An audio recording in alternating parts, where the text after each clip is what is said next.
සියලු දෙනාගෙන්ම අවසරයි. අද මේ ඉදිරියේ අසන්ගෙන ඉන්නකොට මම තෙන්නු මීගෙන් අහුවා කොයි අවුරුද්දද ඉපදුනේ කියලා.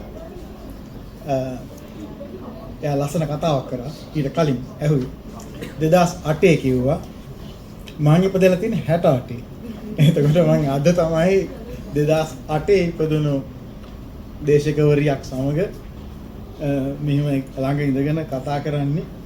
ඒ ආයත මම යතිවරයා 2011 ඉපදලා තියෙන්නේ. එතකොට ඔයගොල්ලන්ට තේරෙනවා මට කරන්න වෙලා තියෙන වැඩේ මොකක්ද කියලා. නමුත් ඒ අය කලින් කතා කරපු හැමෝම තමන්ගේ අදහස් කියන්න කාලය කළමනා කරපු ආකාරය සහ නවකතාවට ප්‍රවේශ වුණු ආකාරය පුදුම ප්‍රවීණත්වයක් දැක්වුවා. තෙනුමි ඇවිල්ලා ඉඳගත්තු ගමන් මම ඒක කිව්වා. වැදගත් කරුණු කීපයක් ඒ නවකතාවට ප්‍රවේශ වෙන්න කවුලුවක් ඇරියා. ඒ අතරම පරිස්සමට සැලසුම් සාගතව ඇය ඒ ගැන හිතන ආකාරය කිව්වා. ලංකාවේ යෞවන නවකතාවේ අර්බුදය ගැන තීරණාත්මක අදහස් කීපෙකුත් කිව්වා. ඒවා මම හිතන්නේ ඒ දෙන්නගෙම ඒ අදහස තිබුණා. ඒ ලක්ෂණේ තිබුණා. අද අපි පේරාදෙණියේ ඉඳලා මමයි ධම්මිකා විජේසිරි අපේ ප්‍රවීණ ලේඛිකාවයි පේරාදෙණිය විශ්වවිද්‍යාලයේ ශිෂ්‍යෙක් සහ ශිෂ්‍යාවකුයි ආවා මේ අවස්ථාවට කුරුණෑගල. අද උදේ මම ගෙදර යන්තම් ගේට්ටුව ගාවට ගියා විතරයි. ගෙදර ගේට ඇතුළු වුණා. ටක් ගාලා ආය ආවා. උදේ මට මේ ශාස්ත්‍රපති දේශන තිබුණා. අපි කට්ටියම ආවේ කුරුණෑගල නගරයේ මේ විදිහේ බුද්ධිමය කලාත්මක සංවාද පැවතින එක දිරිගන්නන්න අවශ්‍ය නිසා ඒ වැඩේ නායකත්වයේගෙන කටයුතු කරන එක්කෙනෙක් කාටපිටිය මහත්මයා නිසා. දෙවෙනි කාරණේ තමයි සමුද්‍රිකා මිතරිය සමුද්‍රා ප්‍රකාශකයෝ කුරුණෑගල නගරයේ සිට මේ ප්‍රකාශන කර්මාන්තයට ජාතික මට්ටමින් එළඹිලා තියෙන එක දිරිගන්නන්නත් අවශ්‍ය නිසා අපිට නුවර නෑ තාම ජාතික මට්ටමට පොතපත මේ බෙදා හරින නුවර නගරයේ පදනම් වුණු ප්‍රකාශකයෙක් නෑ. ඒ නිසා කුරුණෑගල යතින් යම්කිසි ඉදිරිගාමී වැඩපිළිවෙලක් කරන සමුද්‍රිකා ඇයටත් සහාය වෙන්න. ඇයගේ කටයුතු දිරිගන්න යාට මම පෞද්ගලිකවත් ඒක කිව්වා. මම අපේ ශිෂ්‍යයන්ට සහ ධම්මිකාට කාර්කෙදිත් කිව්වා නුවර ලස්සන පොත්සාප්පු දෙකක් තියෙනවා. එකක් සරසවියක එකක් සමුද්‍රායක. ඒකෙන් වැඩියම ලස්සන සමුද්‍රායක. ඒකත් ඇත්ත. මේ එතෙන්ට ගියාම අපිට ගැවසෙන්න හිතෙනවා. ඒ සියලු දේටම මම හිතන්නේ අපි ලේඛකයෝ සහ මේ බුද්ධිමය සංස්කෘතික ලෝකයේ ඉන්න අය විදියට අපි ආධාර කරන්නට ඕනේ, සහෝදරත්වය පළ කරන්නට ඕනේ. ජයන්ත වෙනුවෙන් විශාල පිරිසක් මේ ප්‍රදේශයේ ඉන්න අයත් කොළඹ ඉඳලත් විශාල පිරිසක් ඇවිල්ලා ඉන්නවා. සියලු දෙනාගෙන්ම අවසරයි. අර තරුණ දේශක යාසා දේශකවරිය කිව්වා වගේ මේ නවකතාව යෞවන නවකතාවක් නැත්නම් young adult novel එකක් විදියට නවකතාවක් විදියට විශේෂයි. ඒක treasure island ආකෘතිය නැත්නම් මඩල්දුව ආකෘතිය, කල්ලන්දුවේ මුතු කොල්ලේ ආකෘතිය ඉක්මවලා යන යෞවන නවකතාවක් හැටියට හඳුන්වන්න පුළුවන්. එහෙම යෞවන නවකතා දැන් ලියවෙන්න පටන් අරන් තියෙනවා. ඒ අලුත් ආකාරයට යෞවන නවකතා ලිවීම පිළිබඳ පුරෝගාමී වැඩකටසක් කරපු කෙනෙක් පිටිපස්සේ ඉඳගෙන ඉන්නවා. ප්‍රියාන් ආර් විජේ බණ්ඩාර කෙනෙක්. තව කෙනෙක් ඇවිල්ලා නැහැ. කසුන් සමරතුංග කෙනෙක්. මම මේ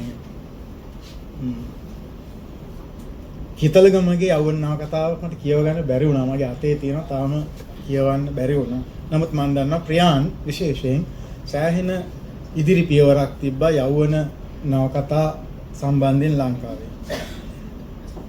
ජයන්තගේ මේ පොත ඒ ඉදිරිගාමී පියවර තවත් ඉස්සරහට යනවා. ඒක අර කිව්වත් වගේ පොතේ නමින්ම ඇඟ වෙනවා. දැන් මේ විදිහේ නමක් පොතකට දැමීම සම්බන්ධයෙන් නොයෙක් බොහොම පාරිශුද්ධවාදීව බලන අය නොයෙක් ਵਿਚාර විවේචන පවා කරන්නට ඉඩ තිබෙනවා. නමුත් ඒක අර කතා කරපු තරුණ යෞවන පාඨකයන්ගේ අදහස් වලින් තේරෙනවා ඇති. ඒ අය කතා කරපු භාෂා විලාසය පැත්තෙන් උනත් තේරෙනවා ඇති. ඒගොල්ලන්ගේ ලෝකයට සමීප වෙන්න පුළුවන් කියන එක. දැන් උදාහරණයකට අද ටිකකට කලින් අපි ඇවිල්ලා මෙතන මාත් එක්ක මේ යෞවන කීප දෙනෙක් කතා කරා ආර්. එතකොට තව දැරියක් කතා කරා. පිටිපස්සේ ඒගොල්ලෝ ඔක්කොම මාත් එක්ක කතා කරේ ඉංග්‍රීසි භාෂාවෙන්. ඒගොල්ලෝ කියවන්නේ ඉංග්‍රීසි පොතපත. මේ ඉදිරියට ආවිල්ලා කතා අර්ධුව තාම O level ආර් මෙතනට ඇවිල්ලා කතා කරේ ඉංග්‍රීසි භාෂාවෙන්. මේගොල්ලෝ ඒ પરම්පරාව ලෝක සාහිත්‍ය ඉංග්‍රීසියෙන්ම කියවන යවුන එහෙම මේ දන්න අය. එතකොට ඒ වගේ පාඨක පිරිසකට අපිට තාමත් මඩොල් දුව ආකෘතියෙන් මඩොල් දුව විෂය ලෝකය ඒ භාවමය ලෝකයෙන් ලඟ වෙන්න පුළුවන්ද කියන ප්‍රශ්නේ. අපේ පුතා එහෙම නිතරම කියප එකක් තමයි එයා යවුනේ කාලේ ඒවා මේ සිංහල ළමා පොත් යවුන පොත් වල භාෂාව කියවන්න බෑ විතරක් නෙමෙයි මේ ඒ වගේ ඒවා ඇතුලේ තියෙන ලෝකය සමග යට ආත්මීය සම්බන්ධයක් නැහැ කියන එක. ඒක වෙන වචන වලින් කිව්ව එකේ අත්තක් තියෙනවා.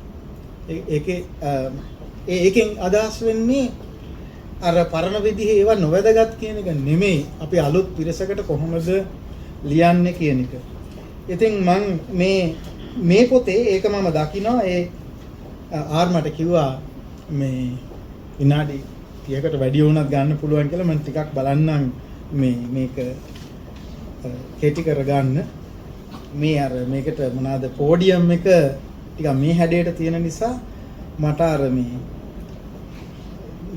පහලට ගලාගෙන පොත් ටික අල්ලගෙන ඉන්න සිද්ධ වෙන නිසා ඔබට මම බාර දෙන්නම් ඒක මොහොතකට මේ දැන් මේ පොතේ තියෙන අර පුතා කිව්වා අපි රිස්ක් එකක් ගැනීම පිළිබඳ කාරණේ. නවකතාවේ චරිතයක් රිස්ක් එකක් ගැනීම පිළිබඳ කාරණේ. මම හිතන්නේ නවකතාවේ ඉන්න යෞවන චරිත ඒ විෂය ලෝකයේ තියෙන නවකතාවේ ලෝකයේ ඇතුලේ රිස්ක් එකක් ගන්නවා වගේම තමයි යෞවනයන්ට ලියන සිංහල කතුවරුන්ටත් එක්තරා රිස්ක් එකක් හෙවත් අවදානමක් ගන්නට තිබෙනවා. ඒ අවදානම පරිකල්පනීය මේ අවදානමක්. දැන් මේ පොත සම්පූර්ණ කතාව නොකියවා ඉන්නයි මේ විස්තර නොකර ඉන්නයි මම ආසා. මේ පොත යෞවන පාඨකයා කියන්නේ අකර්මණ්‍ය හිස් බඳුනක්ය. ඔහු හෝ ඇය අදහස් වලින් උපදේශ වලින් බණපද වලින් පුරවාලීම තමයි කතුවරයාගේ කාර්යය කියලා විශ්වාස නොකරන පොතක්. දැන් සාමාන්‍ය ළමයින්ට ලියනකොට අපි හිතන්නේ ළමයා නැමැති යෞවනයා නැමැති හිස් කඩදාසිය හිස් වාජනය අපේ අදහස් වලින් පුරවාලීම තමයි යෞවනයන්ට ලියන කතුවරයාගේ කාර්යය කියන්නේ. නමුත් දක්ෂම යෞවන ළමා සාහිත්‍යකාරයෝ ළමයි එක්ක ආඛ්‍යාන කලාවත් භාෂාවත් පාවිච්චි කරලා සෙල්ලම් කරන කතුවරු. ඔයගොල්ලෝ කවුරුත් නොදන්න කුඩා දරුවන්ට විශිෂ්ට පොත් ලියන ලේඛිකාවක් මෙතන ඉඳගෙන ඉන්නවා දන්නවද කවුද කියලා? එයා ඉන්නේ ඉදිරිපේදී. එයාගේ නම සමුද්‍රිකා දෙසිල්වා. කියවලා බලන්න එයාගේ පොත් දෙක කීපයක් තියෙන චූටි කතා මම ඉගෙන ලියලක් තියෙනවා මේ තැන් වල කතා කරලක් තියෙනවා. ළමයි එක සෙල්ලම් කරනවා වගේ ලොකු උපදේශ දෙන්න ආඛ්‍යානයක් පාවිච්චි කරලා චූටි අත්දැකීමක් අරගෙන ඒකත් එක්ක ළමයි එක ආවර්ජනය කරනවා. මම කියවනේ මම අදත් මේ උදේ ඉඳලාම වැඩ නිසා මම මේ පාවිච්චි කරන නිදර්ශන මට සිංහලට දාගන්න බැරි වුණා. ඒ නිසා මම පොඩ ඉංග්‍රීසියෙන්ුත් කියලා මේ සිංහලෙන් අපි ඒක එකට සිංහලෙන් තේරුම් ගන්න බලමු. ළමා සාහිත්‍ය පිළිබඳ න්‍යායික පොතපත මගේ පෞද්ගලික පුස්තකාලේ ගොඩක් එකතු වෙලා තියෙනවා. මේ එකක් ඇලිසන් කිව්රි. එයාගේ ඇලිසන් ලුරිරාද මේ එයාගේ පොතේ එක පොතක මෙහෙම කියනවා. It often seems that the most gifted authors of books for children are not like other writers. ඒ කියන්නේ මොකද්ද? අපිට හැම වෙලාවෙම නිතර පාහේ පේන දෙයක් තමයි ළමයින්ට ලියන ලේඛකයෝ අනික් ලේඛකයන්ට වඩා වෙනස් කියලා අපිට පේනවා. right?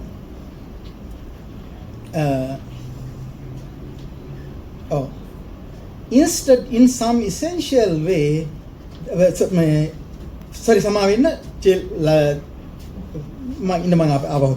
it often seems that the most gifted authors of books for children are not like other writers. සාමාන්‍යයෙන් හිතනවා ළමයින්ට ලියන ලේඛකයෝ අනිත් ලේඛකයෝ වගේ ඊට වඩා වෙනස් කියලා. ඒ වගේ නෙමෙයි කියලා. Instead, some essential way they are children themselves. ඒ කාලේ තමයි වැදගත්ම කාලේ. ළමයින්ට ලියන ලේඛකයෝ එක්තරා සාරමය අර්ථයකින් ගත්තහම තවමත් ළමයි. ඒ කියන්නේ මොකද්ද? ළමයින්ට පොත් ලියන ලේඛකයෝ දැන් මම කිව්වනේ මම 68 ඉපදිලා තියෙන්නේ කියලා. මගේ වයසේදීත් ළමයි. ජයන්ත මගේ වයසේදීත් ළමයි. ළමයින්ට ලියනකොට ඒ කියන්නේ එක්තරා සාරමය අර්ථයකින්, එක්තරා නොවර්ධින සුළු ආකාරයකින් ළමයි. ඒ කියන්නේ මොකද්ද? මේක තව විස්තර තියෙනවා ඒ ගැන. ළමයි එක්ක සෙල්ලම් කරනවා විතරක් නෙමෙයි, ළමයි වගේ සෙල්ලම් කරනවා. ජීවිතයත් එක්ක, කතන්දරත් එක්ක, භාෂාවත් එක්ක, ලිවීම නැමැති ක්‍රියාවත් එක්ක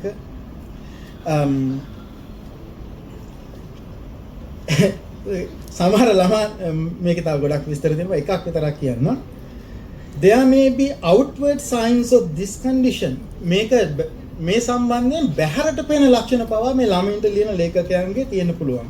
These people may prefer the company of girls and boys to that of adults. මේ ළමයින්ට ලියන ලේඛක ලේඛිකාවෝ වැඩිහිටියන්ට වඩා කොල්ලෝ කෙල්ලෝ එක කාලේ ගත කරන්න ආසයි වගේ පේනවා කියලා. ඒක බාහිරටත් පේනවා කියලා මේ ලක්ෂණ. ඊළඟ ගොඩක් විස්තර තියෙනවා මේ මං හිතන්නේ මේක සෑහෙන ඇත්ත. ඊට පස්සේ ඇලිසන් ලූරි තව ඉස්සරහට කියනවා මේ ළමයින්ට ලියන යෞවනයන්ට ලියන ලේඛක ලේඛිකාවෝ එක්තරා රූපකමේ අර්ථයකින් එක්තරා ගැඹුරු අර්ථයකින් සබ්වර්සිව් කියන්නේ කැරලිකාරී. ඒ කියන්නේ සබ්වර්සිව් කියන්නේ කැරලිකාරය කියන එක ඒ අර්ථෙන්නේ. හැබැයි මොනව සම්බන්ධයෙන්ද කැරලිකාරී? ඒ කියන්නේ අපේ දෛනිකත්වය සංජානනය කිරීම සම්බන්ධයෙන් කැරලිකාරී. දැන් උදාහරණයකට මේක මම මේ මහාමායා පාසලේ දේශනාවකදී මම ගත්තා මේ උදාහරණය. අපි පොඩි කාලේ අපි කැම්පස් ඉන්න කාලේ අහපු ජෝක් එකක්. අර ඉංග්‍රීසි කියමනක් තියෙනවානේ මේ අර ඒක සිංහලෙන් කිව්වොත් මෙහෙමයි උදේම නැගිටින කුරුල්ලෝ පණුව වැඩියෙන් අල්ල ගන්නවා කියලා අපි සිංහලට දාලා ඔක කියන්නේ අතරම මුලින්ම ඉංග්‍රීසියෙන් තියෙන්නේ. ඉතින් ඔන්න දවසක් අම්මා කියනවලු මේ පුතා ඔය පස්සපැත්තට එළිය වැටෙනකන් නිදා ගන්න එපා කියලා නැගිටින්න කොල්ලා තමයි කියනවා. ඔය පස්සපැත්තට එළිය වැටෙනකන් නැගිටින්න මේ එළිය වැටෙනකන් ඉන්න එපා නැගිටින්න. අර කියමනකුත් තියෙනවනේ උදේම නැගිටින්න කුරුල්ලෝ පණුව වැඩියෙන් අල්ල ගන්නවා කියලා. හොඳ වැඩි. උදේම නැගිටින්න පණුවන්ට. උදේම නැගිටින්න නේද? උදේම නැගිටින්න පණුවන්. දරු කොල්ලගේ පැත්තේ. දැන් අන්න ඒක තමයි සබ්වර්සිව් කියලා කියන්නේ. දැන් අම්මා ඉතින් උදේම නැගිටීම කියන ප්‍රපංචය කුරුල්ලගේ පැත්තෙන් විතරක් තේරුම් ගන්න වැඩක් තියනවද? නේ? එතකොට ඒක පණුවගේ පැත්තෙන් විතර උත්තර ගන්න බැරිද? එතන තමයි තියෙන්නේ ළමා යෞවන පරිකල්පනයේ තියෙන අර අවදානම් ගැනීම risk, right? Looking at things the other way, right? Why not? වැඩේ තියෙන්නේ අපේ දරුවෙක් එහෙම කියපු ගමන් මොකද කරන්නේ? පණුවාගේ පැත්තෙන් ලෝකේ තේරුම් ගැනීම පිළිබඳ දරුවාගේ ආරම්භක නැඹුරුව මොට කරලා වඳ කරලා දානවා. ඒ නිසා ඒ සමග ගැවසීම, ඒ සමග ඉස්සරහට යන්නේක තමයි මේ ළමා අර සබ්වර්සිව් කියලා කියන්නේ. දැන් කවුද සඳහන් කරා? කවුද මේ මොනවාද මේ Wimpy Kid. Wimpy Kid, you mentioned Wimpy Kid, right? Wimpy Kid එකේ එක තැනක තියෙනවා. දැන් අපි කියනවනේ ඉක්ක වැටෙනවට කියන්නේ හිකප් කියලා. හිකප් ඒක කොල්ල අහනවා හිකප් හික් ඩවුන් නැත්තේ. හික් අප් විතරද තියෙන්නේ. හික් ඩවුන් උත් තියෙන්න බෑනේ. if there is hiccup there should be hic down. Why not? මේ ඉතින් ඒ වගේ එකක්. අනිත් පැත්තෙන් දේවල් දිහා බලන එක. අපේ කොච්චර තියෙනවද දරුවන්ගේ මේ එහෙම දේවල් නේ. අපි අන්න ඒක ඒ නිසා තමයි ඇලිසැන්ඩර් කියන්නේ හොඳ ළමා ලේඛක යෞවනයන්ට ලියන අය අවුරුදු ගානින් කොච්චර වයස ගියත් සදාතනිකව වයසට වෙනස් නොවන ළමා තමයි තමන්ගේ ඇතුලේ තියෙනවා කියන්නේ. ඒක ළමයින්ට නොලියන අපි වගේ ඇතුලේ තියෙනවා. අපි ආඛ්‍යානයක් ඇතුලේ නවකතාවල් ලියද්දී චරිත එක්ක ආඛ්‍යාන ශිල්ප ක්‍රම එක්ක කරන සෙල්ලම ළමා සෙල්ලම. right?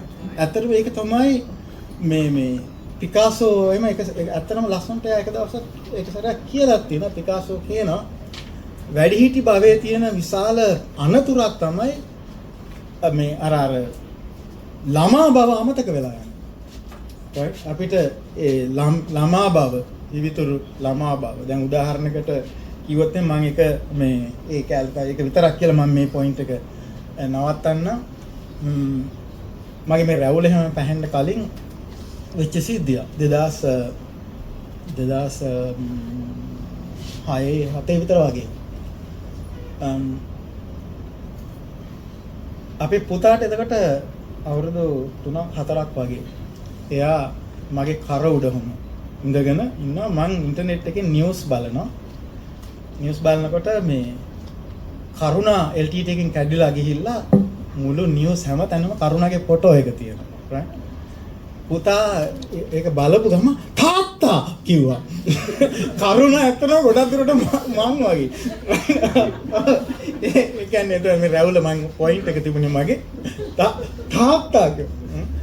මං එතකොට කල්පනා කරා මගේ වැඩිහිටි මට කරුණා මං වගේ කියලා හිතෙන්නේ නැහැ. මොකද අපි හැදිලා වැඩිලා තියෙන්නේ කරුණා කියන්නේ දෙමළ ඌ LTT ඌ ඉන්නේ නැගෙනහිර හරි ජෆ්න හරි කැලේ හරි අපි සමාන වෙන්න විදියක් නැහැ කියන්නේ. මෙයාගේ තව මොට්ටු ආනම්මනම් අඳුර ගන්න බැරි පොඩි දරුවාගේ ඇහෙන් බැලුවහම කරුණයි මම එක වගේ. මේ එතකොට අය ගැන මම කවියකුත් ලියලා තියෙනවා. අන්න ඒ මොහොත right? ඒකේ මම කවියේ තියෙනවා මගේ පුතු තිලින කළ ඒ පිවිතුරු මොහොත කියලා මගේ කවියේ මතක හැටියට වසන්ත මතකන මේ ඒ වගේනේ යෙදුමක් තියෙන්නේ. අන්න ඒ පිවිතුරු බව ඇතුලේ ඉඳගෙන ලියන්න පුළුවන් නම් අපිට සෑහෙන සිද්ධාන්නාසුළු නිර්මාණශීලී දේවල් ලියන්න පුළුවන්. අපේ මේ පොත මම කියවනේ මම කතාව සම්පූර්ණයෙන් කියන්නේ අර දුවලා පුතාලා ඒ දෙන්න දුවලා පුතාලා කියන්නේ ඕනේ නැහැ දේශකයා සහ දේශිකාව මේ සෑහෙන කතා කරන්නේ. මේ පොත පරිකල්පනීය වශයෙන් ගොඩාක් සෙල්ලම්කාරී. අර ටයිම් ට්‍රැවල් කෑල්ල විතරක් නෙමෙයි සෙල්ලම්කාරීකම. ඒ යාළුවෝ දෙන්නගේ ඒගොල්ලෝ පවුලේ අය යාළුවෝ දෙන්න අතර යන සංවාද හරිම ප්ලේෆුල්. සමහර වෙලාවට චුට්ටක් දිග වැඩිද කියලා හිතෙන හැම වෙලාවෙම සීරියස් වෙලාවෙත් තුන් දෙන්න ජෝක් කර කර ඉන්නේ නේ. ඉන්න සීරියස්ම වෙලාවට එහෙම ඊළඟට මේ අනේ මට දෙන්නකෝ ඔයා මේක තියාගෙන හරියට අන්නේ පොදුද. ඔව්. ඒ වගේම මේ යවුන සහ ළමා සාහිත්‍ය පිළිබඳ ජර්මන් ජාතික න්‍යායධාරියෙක් ඉන්නවා බෲනෝ බෙටල්හෙම් කියලා. එයාගේ පොතක් ප්‍රධාන පොතේ නම The Uses of Enchantment. Enchant කරනවා කියලා කියන්නේ නිකන් මෝහණයටපත් කිරීම වගේ. right? Enchant කරනවා කියන්නේ සතුටටපත් කිරීම. ඒ කියන්නේ මෝහණයට, සතුටට, ප්‍රීතියට පත් කිරීමේ ප්‍රයෝජන. යෞවන සාහිත්‍ය කරන්නේ මේ වැඩේ කියන්නේ. විශේෂයෙන් සුරංගනා කතා වගේ ඒවා. ඒ වගේ ඒ පොතේ එක තැනක ඔහු කියනවා යෞවන සාහිත්‍යයේ එක වැඩක් මේකේ මම ගොඩාක් දේවල් කතා කරන්න නැත්නම් එක පොයින්ට් එකක් විතරක් කිව්වොත් එක තැනක් කියනවා today as in times past the most important and also the most difficult task in raising a child in helping him to find meaning in life right that him කියලා කිව්වට him or her දරුවන්ට මොකද්ද අතීතයේදී වගේම අදත් දරුවෙක්ව ඇතිදැඩි කිරීමේ කාර්යයේ අමාරුම කාර්යය තමයි දරුවෙක් ඇතිදැඩි කිරීමේ ක්‍රියාවලියේ අමාරුම කාර්යය තමයි ඔහුට හෝ ඇයට ජීවිතයේ අර්ථය හොයා ගැනීමට උදව් කිරීම. right? ජීවිතයේ අර්ථය කියන එක සඳහා අවශ්‍යයි සාහිත්‍ය නැත්නම් වෙන්නේ අපි අවාසනාවකට අපි බොහෝ දෙනෙක් දරුවෝ හදන්නේ වඩන්නේ ජීවිතයේ අර්ථය යනු රැකියාවක් හොයාගන්න එක, කාර් එකක් ගන්න එක, ගෙයක් හදාගන්න එක වගේ. අපේ ඉස්කෝලවල මගේ දරුවෝ දෙන්නම ගියේ ඉස්කෝල ප්‍රධාන ඉස්කෝලවල පවා වෛද්‍යවරයෙක් ඉංජිනේරුවෙක් වෙන එක.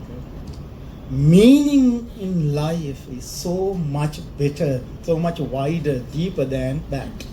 අවාසනාවකට අපේ අධ්‍යාපනයේ අපි කොහොමද හොඳ යාළුවෝ වෙන්නේ, අපි කොහොමද අපි ජීවත් වෙන මොහොත විඳින්නේ, අපි කොහොමද මේ ජීවිතයේ මේ භෞතික නොවන අස්පර්ශනීය ප්‍රීතිය, ආහ්ලාදය හොයාගන්නේ මේ පරිකල්පනයේ නැමැති කාර්ය ක්‍රියාවලියේ වැදගත්කම කුමක්ද?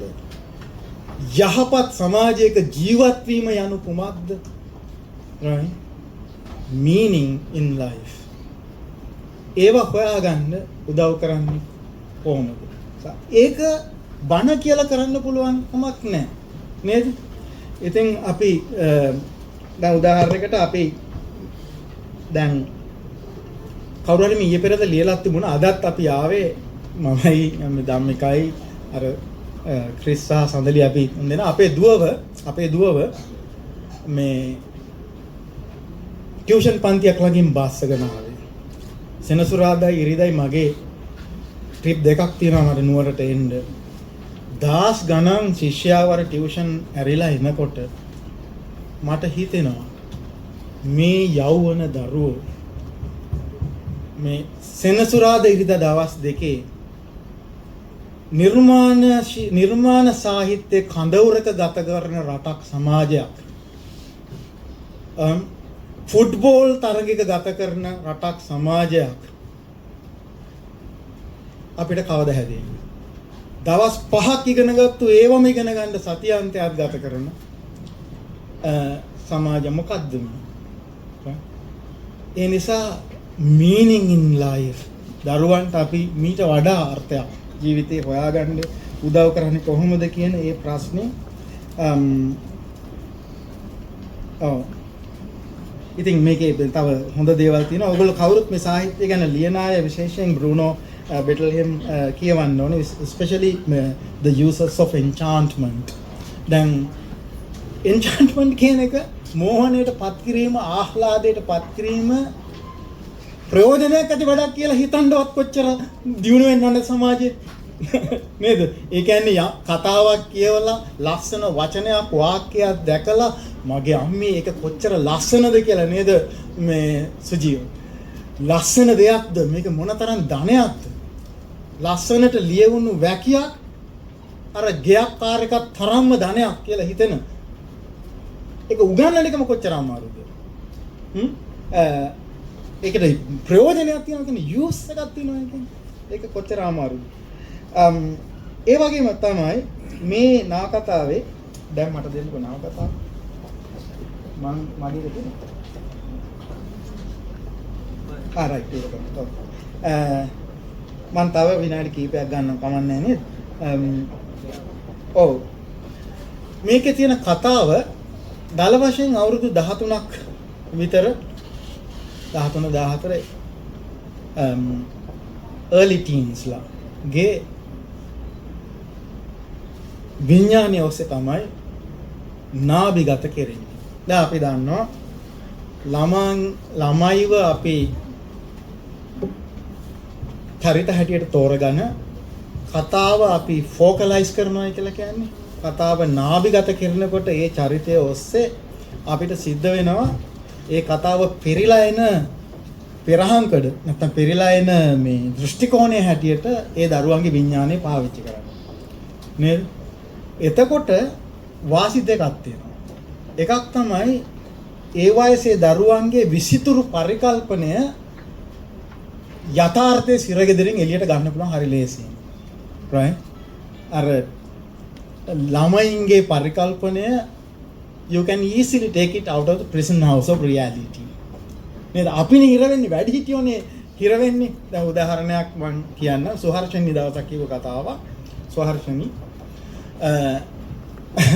එයා මම ළමයි කවුද කියලා කියන්නේ. ඒ ගෙදර ඉන්නවා අවුරුදු 15ක විතර දුව මල්ලි පහේ පන්තිය වගේ මල්ලි නාට්‍යයක් ලියලා. right? සුහර්ෂණි දවසක් කියව මම ඕක නිතර පාවිච්චි කරනවා. මගේ දේශනවලදී එහෙම. ඒ නාට්‍යයේ තියෙනවා මේ තාත්තා රට ගිහිල්ලා දැන් අවුරුදු 2ක් අවුරුදු 5ක විතර වගේ මේ දරුවෙක් ඉන්නවා. තාත්තා රට අවුරුදු 2ක් අම්මා මල්ලි කෙනෙක් ගෙනල්ලා ඉස්පිරිතාලෙන්. එතකොට ඒ නාට්‍ය ලියපු ගෙදර අවුරුදු 15 අක්කා කියනවා මල්ලි ඕක වෙන්න බෑනේ. දරුවා අහනවා ඇයි වෙන්න බැරි? තාත්තා රටනේ. right? ඉතින් තාත්තා රට උනාට මොකද ප්‍රශ්නේ? මල්ලි කෙනෙක් ගේන්න බැරිද ඉස්පිරිතාලෙන්? නාටි ලියපු පොඩි දරුවා අහනවා. දැන් මම කියන්නේ අර අක්කට තේරුම් ගන්න පුළුවන් නම් පරිකල්පනයේ විසින් ගත්තාම ඔව් ගේන්න පුළුවන් දරුවෙක්. මල්ලිගේ පරිකල්පනය දිගේ ඉස්සරහට යන්න දුන්නා නම් මොකද? නාට්‍ය. මොකද අක්කා දැන් ඒ උනට වැඩි හිටි යථාර්ථයේ හිරකාරියක් වෙලා ඉවරයි. you see? දැන් නාට්‍ය ලොකු ලස්සන විවාදයක් යනවා. දැන් මම කියන්නේ අර පොඩි එකා හිතනවා නම් ගේන්න පුළුවන් කියලා. right? ඒ පරිකල්පනයේ ඉස්සරහට යන්න දුන්නොත් මොකද? අපි ඒකත් එක්ක වැඩ කරොත් මොකද? කියන්නේ.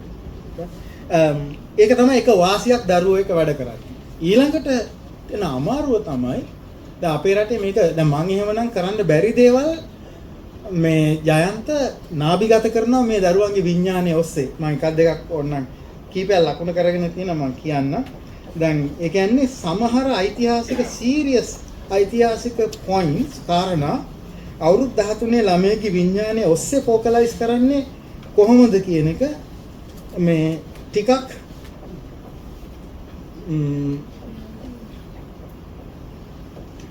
මම කීපයක් ලකුණු කරලා තියෙනවා 17 right. ඔය මෙහෙම එකක් තියෙනවා. හිරු ඔයා කිව්වේ ආකාශ කියලා මේකේ තියෙන ආකාශ කියලා. මටත් ඔක ටිකක් වෙලා වැරදිලා කියලා පස්සේ හදාගත්තා. හිරු ආකාශයෙන් එසේ ඇසුවත් ඇත්තටම නම් ඉතිහාසයෙන් ඇසිය යුතු කරුණ. එය ඉතිහාසයෙන් ඇසිය යුතු කරුණකි. හැම රාජධානියකම රජ කෙනෙකුටම විස්මයජනක ඉතිහාසයක් ඇත. ඉතිහාසයේ විසින් සාමකාමී රජවරුන්ගේ නම් මකා දමයි.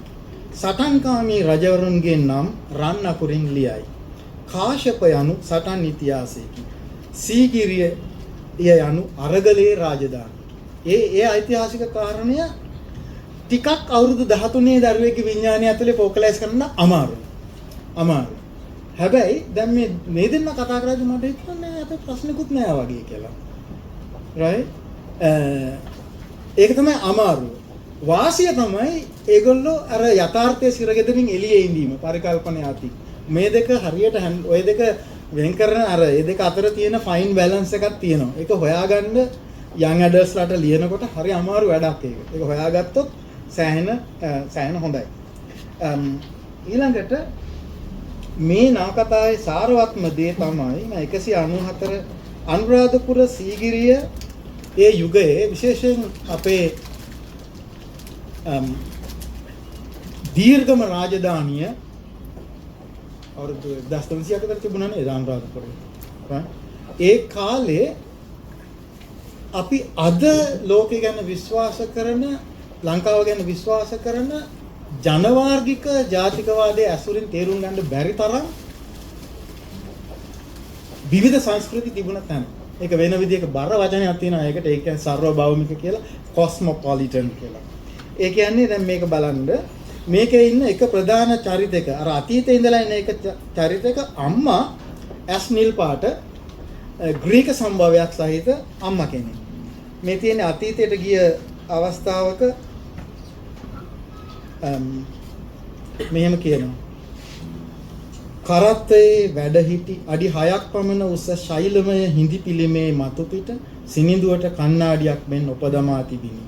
එම පිළිමේ වඩම්මන අලි කරත්තේ සමග ගමන් කරන 50කට ආසන්න පිරිස එම පිළිමේ නෙළු ශිල්පීන් විය යුතුයි හිරු සිතුවේ ඔවුන්ගේ විශාල රළු දෑත් දෙස බලාය. ඔවුන් අතර පාලිගේ අම්මා වැනි ශරීර වර්ණ ඇති කීප දෙනෙක් ඉන්න බව හිරු හඳුනාගත්තේ. මම ටිකක් පනිනවා. ඒගොල්ලෝ සිංහල අය නෙමෙයිද ආකාශ් පාලිගෙන් ඇසුවේය. ඒගොල්ලෝ ග්‍රීක ජාතිකයන්. යවන දේශයෙන් මූර්ති කර්මාන්තයට ආවාය අයන්නේ. මම ටිකක් පනිනවා. ඔවුන් ග්‍රීක ජාතිකයන් බවට හිරු කළ අනුමානය නිවැරදිය. චිත්‍රය හා මූර්ති පිළිබඳව බොහෝ පොතක් අත කියවන හිරු මේ බුදු පිළිමේ ගන්ධාර සම්ප්‍රදායට අයත් බව හඳුනාගත්තේ. දැන් මෙතනිනුත් ජයන්ත හුඟක් පරිස්සම් වෙනවා කොයිතරම් ඓතිහාසික තොරතුරු ටිකක් මේ දරුවන් ඔස්සේ මේ නාවිගත කරනවාද කියන එක. නමුත් මේ කරන වැඩේ හරිම වැදගත්. අපි දන්නවා ඓතිහාසික සාක්ෂි අනුවත් ක්‍රිස්තු වර්ෂ 3 වෙනි සේවාසේ කියලා කියනවා සමහර අය. ක්‍රිස්තියානි අය කිතුණු භක්තිකයන් අනුරාධපුරයට ආවයි කියන සාක්ෂි තියෙනවා. ක්‍රිස්තු වර්ෂ 3 වෙනි සේවාසේ. ඒ කියන්නේ දැන් බටහිර යටත් විජිතවාදය තමන්ව සාධාරණීකරණය කරන්න පාවිච්චි කරන එක තර්කයක් තමයි ශිෂ්ටාචාරයේ පෙරදිගට ගේන්න බටහිර නොවන ලෝකයට ගේන්න යටත් විජිතවාදය අනිවාර්ය දෙයක් කියන. නමුත් අපි දන්නවා අනුරාධපුර ඉතිහාසයෙන්ුත් පළවෙනි ක්‍රිස්තියානි සංචාරකයෝ ක්‍රිස්තු වර්ෂ 3 වෙනි සේවාසේ ඉඳලා අනුරාධපුරේ ආවයි කියන. ඒ කියන්නේ අපිට ලෝකයේ සමග සම්බන්ධකම් පවත්වන්න යටත් විජිතවාදයේ අනිවාර්ය උපකරණයක් නෙවෙයි. ඒක ඇත්තටම යටත් විජිතවාදීව කරන ඊටාම වැරදි දේශපාලන තර්කයක් නේද? බොහොම ව්‍යාප්තවාදී තර්කයක්. අපිට අනුරාධපුරයේ කියන්නේ ලංකාවේ අපි ඊටා දීර්ඝ කාලයක ඉඳලා අනික් දේශ එක්ක සංස්කෘතික සම්බන්ධයක තිබිලා තියෙනවා. දැන් මේ පොතේ මුණ ගැහෙන ඉතිහාසය මේ දරුවන්ට අතීතයට කියලා මුණ ගැහෙන්නේ සම්පූර්ණයෙන්ම බෞද්ධ ජනවාර්ගිකව සිංහල අර අද ජාතිකවාදීන් පරිකල්පනය කරන පාරිශුද්ධ සිංහල බෞද්ධ සංස්කෘතියක් නෙවෙයි. බොහොම විචිත්‍ර නොඑක් තැන් වලින් දේවල් උකාගත්තු සංස්කෘතියක්. ඇත්තටම ඒක තමයි ඓතිහාසිකවත් ඇත්ත. ඒක මුණ ගැස්වීම මම හිතන්නේ මේ නවකතාවේ තියෙන ඊටාම වැදගත් ලක්ෂණයක්. හැබැයි තව එක දෙයක් තියෙනවා තවත් මුණ ගැස්සන්න පුළුවන් තව එක දෙයක් තියෙනවා. මෙන්න මේ කෑල්ල මුණ ගැස්සුවා නම් අර දුවල පුතාලක් සීගිරිය ගැන සීගිරිය සම්බන්ධ අතීතය දැන් මෙච්චර දේවල් විශේෂයෙන් අනුරාධපුරයේ මේ තරම් විචිත්‍ර සංස්කෘතික වශයෙන් විවිධ මිනිස්සු ආවගිය නොඑක් ආගම් භාෂාවලට විවර වුණු ලෝකයක් හැටියට පෙන්වන අතරේම අපිට තිබුණා මේ ටික බලන්න. ධාතුසේන රජුරුවන්ව කාශ්‍යප මරණ බව ඇත්ත. ඉන්නකො මම මේ මහාවංශ තියෙන ලිස්ට් එක පොඩ්ඩක් කියන්න. ඊට පස්සේ මුගලන් එනවා කාශ්‍යප මැරෙනවා දීනසා ගන්නවනේ. මුගලන් ස්වභාවිකව මැරෙනවා. දැන් ප්‍රොෆෙසර් ඔබේසේකර හිම අර වර්ක් ඔෆ් කල්චර් පොතේ කියන විදිහට ධාතුසේන රාජවංශයේ ස්වභාවික මරණයක් අත්වෙන ටික දෙනාගෙන් එක්කෙනෙක් තමයි මේ මුගලන්. හැබැයි මුගලන් මුගලන් කරන්නේ කාශ්‍යපට සහාය දක්වපු දාස් ගාන ප්‍රභූවරුන්ගේ නාහේ කන් කපලා ලොකු හිංසන ක්‍රියාවක් කරලා පිටුවහල් කරනවා. ඊට පස්සේ මුගලන්ගේ පුතා කුමාරදාස ධාතුසේන රජ වෙනවා. 9 වෙනි අවුරුද්දේදී කුමාරදාසසේන රජ වෙලා 9 වෙනි අවුරුද්දේදී එයාගේ මාමා සීව ඔහුව මරනවා. සීව දවස් 25යි රජ කරන්නේ. ඔහුව මරනවා. ඔහුගේ නැන්දගේ ස්වාමි පුරුෂයා. එයා උපතිස්ස ඔහු රජ වෙනවා. ඔහුගේ පුතෙක් ඉන්න කාශ්‍යප කියලා. අර කාශ්‍යප නෙමෙයි ඒ දෙවෙනි කාශ්‍යප. කාශ්‍යප දිවිනසා ගන්නවා. මොකද තමන්ගේ පුංචි අම්මා සිවුරු ඇරලා එන සීලාකාලට බයෙන් සීලාකාල රජ වෙනවා. ඒ පුතා මැරුණු ශෝකයෙන්ම උපතිස්ස රජු මිය යනවා. සීලාකාල රජ වෙනවා. සිහසුන පැහැර ගන්නවා. සීලාකාලට පුතු 3 දෙනෙක් ඉන්න. එක්කෙනෙක් මුගලන්, එක්කෙනෙක් දාතා ප්‍රභූ, තුන්වෙනි කෙනා උපතිස්ස. සීලාකාල රජකම බාර දෙන්නේ බාලම පුතාට උපතිස්සට. අනික් දෙන්න යුව රජවරු වෙනවා. හැබැයි දාතා ප්‍රභූ උපතිස්සව මරලා රජ වෙනවා. දැන් ওই විදිහට මරාගෙන ගිහිල්ලා දිගට යනවා. ධාතුසේන මරුවා කියලා විතරක් නෙවෙයි. දැන් මේ දරුවෝ දෙන්නට අතීතයට ගිය මේ නූතන ලංකාවේ දරුවෝ දෙන්නට ඒ අතීතය දැන් ප්‍රජාතන්ත්‍රවාදී නැති කාලේ ඡන්දෙන් පාලකයව පත් කරන්න බැරි කාලෙක ඉන්න පාලකයා හොඳ නැහැ කියලා කාට හරි හිතුනොත් එයා අයින් කරන්න තියෙන එක ක්‍රමයක් තමයි බෙල්ල කපන. වහ දෙන්නේ. මරන්න එක. right? දැන් මේ දරුවෝ දෙන්න යන්නේ අර කිව්වත් වගේ නව ලිබරල් මේ කොහේ හරි තැනක තියෙනවා. ප්‍රචාරක මතයක තිබුණේ නව ලිබරල් නූතන ලංකාවේ ඉඳලා විතරක් නෙමෙයි යන්නේ. ඇත්තටම කියනවා නම් මේ විදිහට මේ සහෝදර සහෝදරෝ බෙලි කපා ගන්න මරා ගන්න නිකන් රාජ්‍යත්වයේ ඒ විදිහට මාරු වෙන යුගයකට වඩා සාපේක්ෂ වශයෙන් හොඳ යුගයක අපි සාපේක්ෂ වශයෙන් right එතකොට අර මුණ ගැහෙන ඒගොල්ලන්ට අතීතයට ගිහිල්ලා ඒ කාලයානයෙන් ගිහිල්ලා මුණ ගැහෙන සීගිරි යුගය තුල තියෙන අර පැත්ත එකිනෙකා මරා ගන්න මේ කෑල්ල. ඇයි ව්‍යුහමය වශයෙන් මේ මරන්න ඕනේ වෙන්නේ රජ කෙනෙක්ව අයින් කරන්න කියන කෑල්ලත් මුණ ගැහුනොත් පොඩි වාසියක් තියෙනවා. අපි ජීවත් වෙන මේ යුගයේ කොයිතරම් ප්‍රශ්න තිබුණත් අතීතය පට්ට හොඳයි සුන්දරයි කියලා කියන එක මේ අපිට කියන්න බැරි වෙනවා. උදාහරණයකට ඒක අර ගස්වැල් හරිත පහේ ආරාමය ගැන කවුද දුවෙක් හරි පුතෙක් හරි කිව්වා. දැන් ඒ දරුවගේ කියවීමට මේ පොතෙනුත් දිරි දෙනවා. මම හිතන්නේ ඒ ඔක්කොම ඇත්ත වුණත් සහෝදරයෝන්ගේ බෙලි කපලා මරණ, තාත්තලාගේ බෙලි කපලා මරණ, රාජ්‍ය බලයට සිහසුනට ලංවීම සඳහා සහෝදරියන්ව ලිංගික සහකාරිය හැටියට විවාහ කරගන්න යුගයකට වඩා අද හොඳයි. right? අන්න ඒ කැලලත් තව ටිකක් අහුවෙන්න තිබුණාද කියලා හිතෙනවා. අන්තිම වශයෙන් මේ නවකතාවේ ලොකු අභියෝගයකට කතුවරයා මුහුණ දෙනවා. ඒ අභියෝගය එන්නේ මෙන්න මෙතනින්. මම විනාඩි 2ක් විතර අරගෙන ඒක කියන්නම්. ඒ තමයි මේ භාෂා ශෛලිය කොතනද පිහිටවන්නේ කියන එක. ඒ කියන්නේ මෙන්න මෙහෙම එකක්. මම ගොඩක් ලකුණු කරගත්තා. ඒ ගැන කියන්න මොකද ඒක වටින එකක්. දැන් මේ දුවල පුතාලා කතා කරද්දිත් අංකල් කියන වචනේ ජයන්ත අංකල් කියලානේ කිව්වේ. නේද? කවුද පුතා නේ ජයන්ත අංකල් කියලා කතා කරේ කවුද? කවුරු හරි එක්කෙනෙක් කතා කරා. මේකේ තියෙන අංකල් කියලා කතා කරනවා අර අතීතයෙන් ඉඳලා එන මේ නේද? කතා කරන අංකල් මොකද්ද බං ඒ කියලා හැබැයි මේ කතා කරන්නේ අංකල් කියලානේ. එතකොට මේ પરම්පරාවට ලියනකොට අපිට අර සම්භාවය අපිට මේ අර ඔය අපි හිතමුකෝ කුමාරතුංග ලියනවා වගේ පට්ට නිවැරදි සිංහලකින් ලියන්න බෑ. අතරමැද තැන හොයන්න වෙනවා. ඒක හොයන්න ගියාම වෙන දේ තමයි මෙන්න මෙහෙම දෙයක්. ඒ කියන්නේ ලේඛන සිංහලයයි කතා කරන සිංහලයයි අතර තැනකට එන්න ජයන්ත උත්සාහ කරනවා. එතකොට වෙන්නේ අනේ මම ලකුණු කරවපු දැන් මෙන්න මේ වගේ එකක් උදාහරණයක් කියන්නම්කො. මෙහෙම එක වාක්‍යයක් කියන්නම්කො. මෙවරත් ඔහු සීගිරි අප්සරාවන් නැරඹුවේ සුපුරුදු පරිදි ජීවිතයේ පළමු වතාවට දකින්නවා වගේය. right? දකින්නවා වගේ කියන්නේ මේ කතා කරන සිංහලෙන් දකින්නවා වගේය කියලා එතකොට ලියන සිංහලයට අරගෙන තියෙනවා. දැන් අපි ඔක හරි ලියන සිංහලෙන් ලියන දකින්නසේය වගේ ලියන්න වෙනවා. දකින්නවා වගේය. ඔය අතරමැද ශෛලිය ගැන ඒක හොඳද නරකද කියන එක මට හරියට කියන්න බෑ. දැන් උදාහරණයක් මේ තව එක වාක්‍යයක්. එවේලේ ආකාශයේ පපුව වේගයෙන් ගැහිලා ඇස් දිලිසෙන්න ගත්තේය. right? වේගයෙන් ගැහි අත් දිලිසෙන්න ගත්තේ කියන තමයි ගැහිලා කියලා ගන්න. එතකොට මේක මුලින් අර කතා කරන සිංහලෙන් ලියන්න ගිහිල්ලා පස්සේ වෙන තැන මේ ලේඛන සිංහලයට මාරු වෙන්න ගියාද නැත්නම් ওই දෙක අතර තැනක් හොයාගන්න හදනවද කියන එක තමයි වැඩි. ඔය අපි හොයන්න යන අතරමැද තැනට බොහොම පාරිශුද්ධවාදී සිංහල ව්‍යාකරණකාරයෝ සහ ශෛලිවාදියෝ පහර දෙන්න ඉඩ තියෙනවා.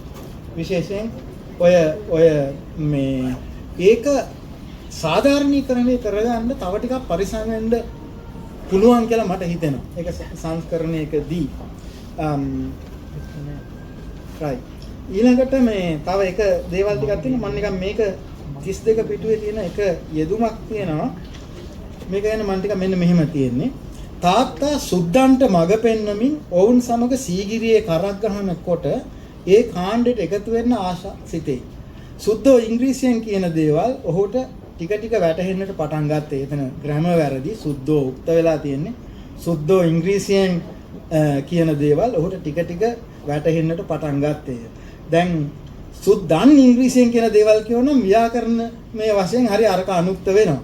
හැබැයි සුද්දෝ ඉංග්‍රීසියෙන් අර කතා මේ තේරෙන්නේ අර අතරමැද තැනට යනකොට තියෙන අභියෝගي. ඒක නෙමෙයි මම කියන්නේ. සීගිරිය නරඹන්න එන විදේශ සංචාරකයන්ට සුද්දා කියලා අපි කියනකොට මම එහෙම හරියම අවශ්‍යම නැත්නම් පාවිච්චි කරන්නෙම නෑ සුද්දා කියන වචනේ. එකක් තමයි සීගිරිය බලන්නේ ඔක්කොම සුද්දෝ නෙමෙයි. සීගිරිය බලන්නේ සුද්දෝ ඔක්කොම එක තරමටම සුද්දෝ නෙමෙයි. දැන් අපි හිතමුකෝ ඊස්ට් යුරෝපියන් සුදුහම තියෙන කෙනෙක්. තුර්කියෙන් එන සුදුහම තියෙන කෙනෙක්. right? බ්‍රිතාන්‍ය වගේ සුද්දෝ නෙමෙයි. එතකොට අනිත් එක වෙන්නේ අර සුද්දා කියන වචනේ ඔය විමල් වීරවංශලා වගේ කට්ටිය පාවිච්චි කරලා ඒ කියන්නේ ජාතිකවාදයේ ඇතුලේ පාවිච්චි වෙලා අපි යම්කිසි ජන වර්ගයක් ඒ අය අයිති හැමේ වර්ණයේ බවට ඌනණය කරලා ද්‍රව්‍යකරණයේ බවට පයි සුදුහම කියන එක කියන්නේ. ඒක ඇත්තටම මේ පශ්චාත් යටත් විජිත අපේ නොස්ටැල්ජියාව නිසා එන දෙයක්. ඒක අපි 21 වෙනි සියවසේ අපේ දරුවන්ට දෙන්න ඕනේද කියන එක වෙනම දෙයක්. අපි ඒකට සුද්දා වෙනුවට සංචාරකයා කියලා පාවිච්චි කර හැකි, සුදු ජාතිකයා කියලා පාවිච්චි කර හැකි, සුදු ඕනෙම නේ නැත්තම් වෙන්නේ අපි අවිඥානිකව. ඒ කියන්නේ ජයන්ත මෙතන ඉන්න කෙනෙක් නෙමෙයි දෘෂ්ටිමය වශයෙන්. ෆොරිනර්ස්ලා සම්බන්ධයෙන් සුද්දෝ මේ ඇවිල්ලා මේ පච්චා කොටාගෙන කොට කලිසන් එහෙම හිතන එක නෙමෙයි. සෑහෙන දිහා ප්‍රගතිශීලීව බලන කෙනෙක්. හැබැයි අවිඥානිකව අර වචනේ එනකොට විශේෂයෙන් මේක ඊළඟ අපේ අර දරුවන්ට දෙනකොට මේ තියෙන ප්‍රශ්නේ ටික පරිස්සම් වෙන්න ඕනේ කියලා මම හිතනවා. ඊළඟ දේ තමයි මේ